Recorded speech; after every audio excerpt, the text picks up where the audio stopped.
Economia no programa Encontro Marcado com o economista professor Paulo André de Oliveira. Alô, Paulo, como vai? Oi, Márcio, tudo bem? Paulo, você acredita que a tão decantada reforma tributária será ainda promulgada este ano no Congresso Nacional? Você acredita que a reforma tributária seja, sim, votada até o final desse ano? Estava no Senado, agora vai voltar para a Câmara, que teve algumas modificações, e acredito que até o final de 2023 ela seja votada. Mas é importante a gente colocar alguns pontos, que mesmo que ela vote como ela é uma emenda constitucional e que dê tudo certo, ainda vai depender de bastante regulamentação.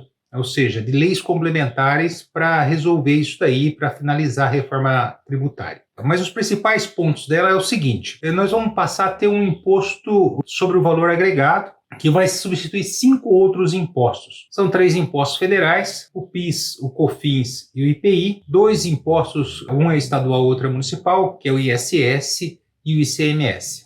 Fala-se que é um imposto só, né? Mas na verdade nós vamos ter um imposto dual, né? Então nós vamos ter um que vai substituir 3 impostos federais e um que vai substituir 2 impostos, um municipal e um estadual. Então vai ser, na verdade, dois tributos. Ela vai resolver um problema que é principalmente o imposto em cascata, que é quando você cobra um imposto sobre um determinado produto ou serviço, e ali já tem um imposto, e usa ele como base de cálculo, ou seja, um imposto sobre o outro. Isso acontece muitas vezes, que é um problema que vai ser resolvido no Brasil. E o que é o imposto sobre o valor agregado? É um imposto que ele vai ser incidente somente sobre o que foi adicionado de valor em cada etapa do processo produtivo. Esse imposto sobre o valor agregado ele vai ser sobre o consumo e produção de bens e serviços. Por exemplo, vamos supor que eu estou produzindo algodão. Na produção de algodão, eu estou vendendo lá a unidade do algodão por R$50. E nele vai ser cobrado um imposto de 10% sobre o valor agregado. Então, na verdade, quem produziu o algodão vai pagar R$5 de impostos. Tecelagem compra o algodão e ela vai vender o tecido por R$66, né? Ou seja, ela vai agregar R$16 de valor sobre os 50 anteriores. Então o imposto vai ser cobrado somente sobre os 16 que foi agregado. Então é mais R$1,60. Então nós tivemos R$5 na primeira etapa, R$1,60 na segunda. Vamos supor que agora ele vai para uma confecção lá para fazer uma camisa e vai ser vendida a camisa por R$76, ou seja, R$10 a mais. Então, novamente, vai ser cobrado só sobre os R$10. 10% sobre R$10 é mais R$1. Então, você tem R$5 na primeira etapa, R$1,60 na segunda, R$1 na terceira e assim continua. E ele é sempre cobrado sobre o valor adicionado, sobre aquilo que teve uma etapa a mais. Então, o produto foi transformado várias vezes. Essa reforma tributária, ela está sendo focada nesses impostos sobre o consumo e sobre a produção. Ela não vai ser implantada imediatamente. Mesmo depois de tudo votado, ela vai levar ainda 7 anos para fazer essa unificação, né? Então, não vai ser totalmente unificado os impostos, por exemplo, o ano que vem. Vai levar 7 anos para isso acontecer. E tem mais uma etapa, que é a forma de quem vai receber os tributos. O tributo pode ser cobrado onde o produto está sendo consumido ou onde está sendo produzido. O IVA, né, ele vai ser cobrado sobre onde ele está sendo consumido. Mas esse processo, né, está previsto, pelo menos por enquanto, para durar 50 anos.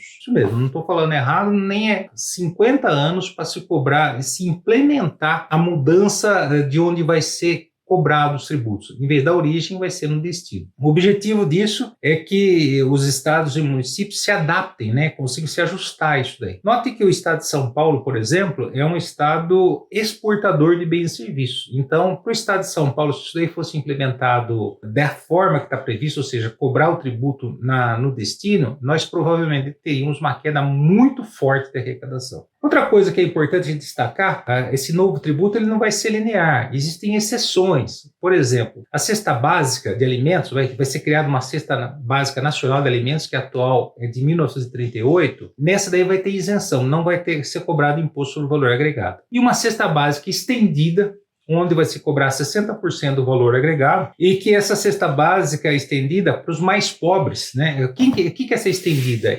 Vai cobrar produtos de higiene e limpeza também, vai fazer parte dessa cesta básica. Então, nessa estendida, vai se dar um cashback, ou seja, vai se criar uma forma de devolver o imposto para os mais pobres, né? Então, é mais uma exceção. Mas existem outras exceções, né? Existem exceções para o setor de saúde, existem exceções para produtos que vão ser utilizados no agronegócio, na agricultura também, né? Então, nós temos várias exceções que foram criadas para determinados setores, o setor de serviço, de saúde, para o setor do agronegócio. Tem exceções sendo criadas aí ainda no Congresso. Então, a coisa ainda está sendo muito discutida. Quanto que vai ser cobrado? Eu dei um exemplo de 10% e o ministro Fernando Haddad acredita que com todas essas exceções que estão sendo criadas, vai ter que cobrar pelo menos 27,5% sobre o valor agregado. Seria o maior imposto sobre o valor agregado do mundo. Então, é algo aí que a gente vai ter que ver como é que vai acontecer na Câmara, mas do jeito que está, né?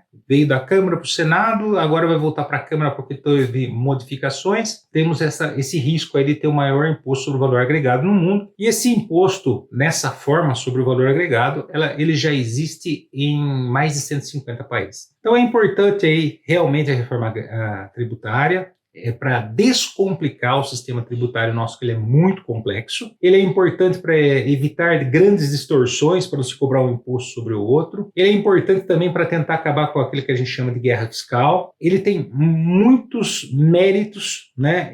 Mas ele ainda precisa terminar de ser lapidado, mas é muito provável que a gente consiga sim terminar isso daí ainda esse ano. Mas no ano que vem nós ainda teremos leis complementares para terminar de implementar a reforma tributária. Para finalizar, isso daí não inclui impostos sobre a renda e sobre o patrimônio, como o imposto de renda, como o imposto sobre propriedade de veículos automotores, o IPTU, que ainda é uma segunda fase da reforma tributária. É isso aí.